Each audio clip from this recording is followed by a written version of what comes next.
এবার আমরা আসব ক্রিটিক্যাল রেজিস্ট্যান্সের কনসেপ্টে। দেখো, ফিল্ডের রেজিস্ট্যান্স ফার্স্টে ধরলাম R1 ছিল, সেটাকে বাড়ানোর জন্য R2 পেয়েছি, আরও বাড়ালে আমরা R3 পেয়েছি। একটু আগেই দেখেছি যে রেজিস্ট্যান্স বাড়ানো মানে স্লোপ বাড়ানো, স্লোপ বাড়লে R1 R2 R3গুলো বাড়ালে এদিকে শিফট হয়ে যাচ্ছে একে একে। যাই হোক, R1 দেখো, ম্যাগনেটাইজেশন কার্ভ মানে এই যে গ্রাফটা, আর ফিল্ড রেজিস্ট্যান্সের যে গ্রাফ, এই দুটো গ্রাফ যখন একটা সার্টেন পয়েন্টে কাট করবে তখন আমরা একটা অপারেটিং পয়েন্ট পাবো, যেটা এই কেসে হচ্ছে কি এটা। তাহলে এই ক্ষেত্রে ভোল্টেজ বিল্ড আপ প্রসিডিওরটা পসিবল। R2 দেখো, R1 ভ্যালু বাড়াতে বাড়াতে আমি এমন একটা জায়গায় এনেছি যখন R2 হচ্ছে কি ম্যাগনেটাইজেশন গ্রাফকে টাচ করছে মানে কি দুটো গ্রাফের মধ্যে অনেকগুলো কমন পয়েন্ট পাওয়া যাচ্ছে। এখানে একটা কমন পয়েন্ট পেয়েছি, যার জন্য ভোল্টেজ বিল্ড আপটা এখানটা এসে থেমে গেছিলো, তাই না? দেখো এই যে এখানে অপারেটিং পয়েন্ট কোনটা, এই পয়েন্টটা একটা পয়েন্টে কাট করেছে, যার জন্য কি হয়েছে, এই যে ভোল্টেজ বিল্ড আপটা এখানে এসে থেমে গেছে। বাট এটার ক্ষেত্রে প্রবলেমটা কি, এটার ক্ষেত্রে যখন টাচ করছে অনেকগুলো কমন পয়েন্ট পাচ্ছে, তো তাহলে অনেকগুলো কমন, এই এখানে এতগুলো কমন পয়েন্ট পাচ্ছে, তো অপারেটিং পয়েন্টটা কী হবে, এর মধ্যে কি ফ্লাকচুয়েট করতে থাকবে। তার মানে আমরা যে জেনারেটেড ভোল্টেজটা পাবো সেটাও ওই দুটো পয়েন্টের মধ্যে কি ফ্লাকচুয়েট করতে থাকবে, আমরা স্টেবিলিটি পাবো না। তো এই R2 রেজিস্ট্যান্সটাকে বলা হয় ক্রিটিক্যাল রেজিস্ট্যান্স। মানে রেজিস্ট্যান্সের ভ্যালু বাড়াতে বাড়াতে ম্যাক্সিমাম যদি আমি এই অবধি রাখি, ততক্ষণ অবধি ভোল্টেজ বিল্ড আপ মানে পসিবল। কেন? কারণ আপ টু R2 অবধি ম্যাগনেটাইজেশন গ্রাফ আর ফিল্ড রেজিস্ট্যান্সের গ্রাফ কাট করছে একে অপরকে, আপ টু এই অবধি কাট করছে। এখানে টাচ করছে বলে স্টেবিলিটি পাচ্ছি না ঠিকই, বাট আপ টু ওই অবধি R2 গ্রাফটাকে টাচ করছে, যার জন্য এই রেজিস্ট্যান্সটাকে বলবো আমরা ক্রিটিক্যাল রেজিস্ট্যান্স।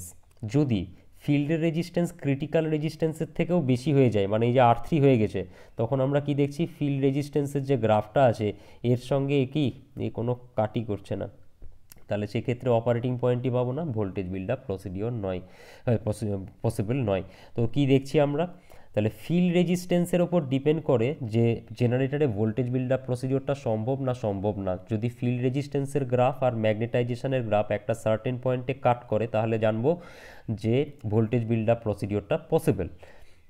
যদি ফিল্ড রেজিস্ট্যান্স বাড়াতে থাকি, বাড়াতে বাড়াতে যদি যদি ফিল্ড রেজিস্ট্যান্সের গ্রাফ আর ম্যাগনেটাইজেশনের গ্রাফ টাচ করে একে অপরকে, তাহলে ভোল্টেজ বিল্ড আপ হবে, বাট সেটা হচ্ছে কি একটা ইনস্টেবল ভোল্টেজ বিল্ড আপ বলতে পারো, কারণ দুটো পয়েন্টের মধ্যে কি ফ্লাকচুয়েট করবে, কারণ অনেকগুলো কমন পয়েন্ট পাচ্ছে। বাট এটা হচ্ছে গিয়ে ম্যাক্সিমাম পয়েন্ট, এর থেকেও যদি আমি রেজিস্ট্যান্স বাড়িয়ে দিই তাহলে আর ভোল্টেজ বিল্ড আপ সম্ভব নয়, যার জন্য এই রেজিস্ট্যান্সটাকে বলা হয় ক্রিটিক্যাল রেজিস্ট্যান্স। আর আর তো দেখালামই যে কাটি করছে না গ্রাফ দুটো, তাহলে সেক্ষেত্রে ভোল্টেজ বিল্ড আপ প্রসিডিওর না।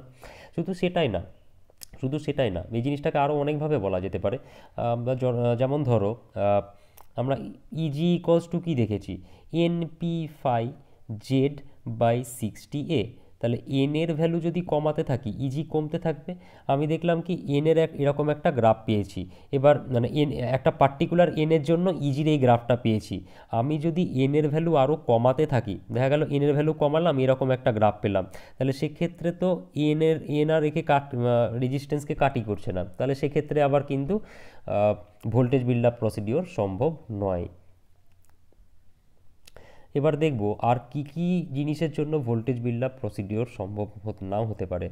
প্রথম কথা হচ্ছে গিয়ে এই টোটাল প্রসিডিওরটা স্টার্ট হয়েছে শুধুমাত্র এই ওয়ে ভোল্টেজটার জন্য।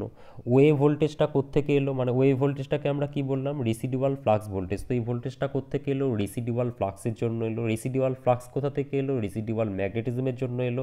তার মানে জেনারেটরের যে ম্যাগনেটিক পোল আছে সেখানে রেসিডুয়াল ম্যাগনেটিজম থাকতে হবে, তবে গিয়ে ভোল্টেজ বিল্ড আপ প্রসিডিওর সম্ভব। আদারওয়াইজ কিন্তু ভোল্টেজ বিল্ড আপ হবেই না, জেনারেটর চলবে না, মানে জেনারেটরে ভোল্টেজ তৈরি হবে না। তাহলে এটা একটা ইম্পর্টেন্ট পয়েন্ট যে রেসিডুয়াল ম্যাগনেটিজম অবশ্যই থাকতে হবে, না হলে কিন্তু voltage build up procedure possible নয়। নতুন জেনারেটরের ক্ষেত্রে কি বলেছিলাম, রেসিডুয়াল ম্যাগনেটিজম মানে কি, যখন আমি বারবার ডিম্যাগনেটাইজড করছি তখন কিছু পরিমাণ ম্যাগনেটিক প্রপার্টি থেকে যায়। তো নতুন মেশিনের ক্ষেত্রে ম্যাগনেটিক প্রপার্টি নাও থাকতে পারে, তো সেক্ষেত্রে ভোল্টেজ বিল্ড আপ হবে না। কি করতে হবে তখন, বাইরের থেকে ফিল্ডকে কোনোভাবে এক্সাইট করতে হবে, জেনারেটরটা রান করে গেলে তখন বাইরের সাপ্লাইটাকে তুমি ডিসকানেক্ট করে দাও। এইভাবে এটাকে কাজ করানো যেতে পারে। তখন আবার অনেক পুরনো মেশিনে রেসিডুয়াল ম্যাগনেটিজম নষ্ট হয়ে যায়, তো সেক্ষেত্রেও রান করবে না, তো সেক্ষেত্রেও বাইরের থেকে স্টার্টিংয়ের সময় ফিল্ডে সাপ্লাই দিতে হবে। মেশিন স্টার্ট হয়ে গেল, তারপরে ফিল্ডের সাপ্লাই তুমি ডিসকানেক্ট করে দাও, জেনারেটর নিজের ভোল্টেজ দিয়েই নিজেকে এক্সাইট করে দেবে, নিজের ভোল্টেজের কারেন্ট দিয়ে নিজেকে এক্সাইট করে দেবে। আর নতুন মেশিনের ক্ষেত্রে তো প্রবলেমটা দেখলে, পুরনো মেশিনের ক্ষেত্রেও প্রবলেমটা হতে পারে। Manufacturer generally residual magnetism provide করেই দেয়, যার জন্য বিশেষ অসুবিধাটা আমাদের থাকে না।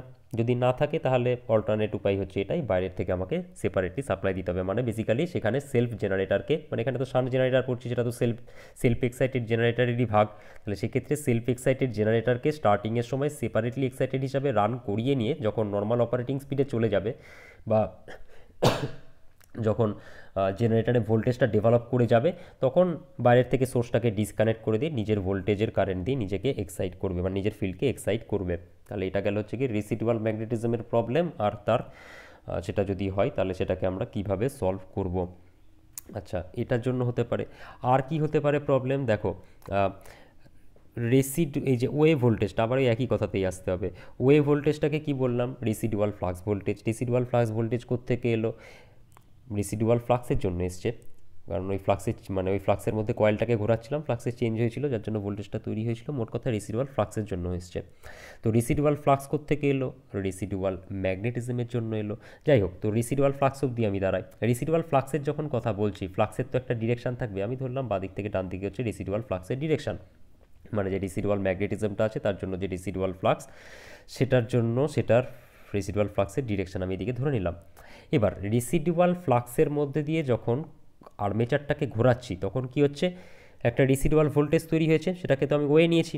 আচ্ছা, এই ভোল্টেজটা যখন তৈরি হলো, তখনই কী হবে, ফিল্ডে একটা ছোটো কারেন্ট ফ্লো করতে শুরু করবে, ফিল্ডে একটা কম কারেন্ট ফ্লো হতে শুরু করলো, সেটা হচ্ছে ফিল্ড কারেন্ট আইএ। ফিল্ডের মধ্যে দিয়ে যখন কারেন্ট ফ্লোতে শুরু করলো, তাহলে ফিল্ডে আর একটা ফ্লাক্স তৈরি হবে, সেটাকে আমি ফাই ধরে নিলাম। তাহলে কতগুলো ফ্লাক্স তৈরি হলো, দুটো ফ্লাক্স তৈরি হলো, একটা রেসিডুয়াল ফ্লাক্স আর একটা হচ্ছে গিয়ে ফিল্ডের ফ্লাক্স। যদি যদি ফিল্ডের ফ্লাক্সের ডিরেকশন অপোজিট দিকে হয়ে যায়, মানে রেসিডুয়াল ফ্লাক্সের ডিরেকশন আমি ধরে নিয়েছিলাম এদিকে, ফিল্ডের ফ্লাক্সের ডিরেকশন ধরে নিলাম এদিকে, তাহলে নেট ফ্লাক্স কত হলো, নেট ফ্লাক্স তো জিরো হয়ে গেল, একে অপরকে অপোজ করছে আর তাদের ভ্যালু সমান হয়ে গেছে, তাহলে নেট ফ্লাক্স হয়ে গেল জিরো। তাহলে সেক্ষেত্রে আবার ভোল্টেজ বিল্ড আপ হবে না, কারণ টোটাল ফ্লাক্স তো আমার জিরো। রেসিডুয়াল ফ্লাক্সের কার্যকারিতাটা কী ছিল, রেসিডুয়াল ফ্লাক্সের জন্য ভোল্টেজ তৈরি হচ্ছিল, কিন্তু রেসিডুয়াল ফ্লাক্সের জন্য যেটুকু ফ্লাক্স আছে, আর আর্মেচার কারেন্টে যেটুকু ফিল্ড কারেন্টে, ফিল্ডের মধ্যে দিয়ে যেটুকু কারেন্ট ফ্লো হচ্ছে, তার জন্য যে ফ্লাক্সটা তৈরি হলো, দুটো ফ্লাক্স যদি একে অপরকে অপোজ করে দেয়, তাহলে তো নেট ফ্লাক্স আবার জিরো হয়ে গেল, ফ্লাক্সই থাকলো না, তাহলে ভোল্টেজ জেনারেট হওয়ার আর কোনো কোশ্চেনই নেই। তাহলে সেক্ষেত্রে আবার ভোল্টেজ জেনারেট হবে না, বা voltage build up procedure possible নয়।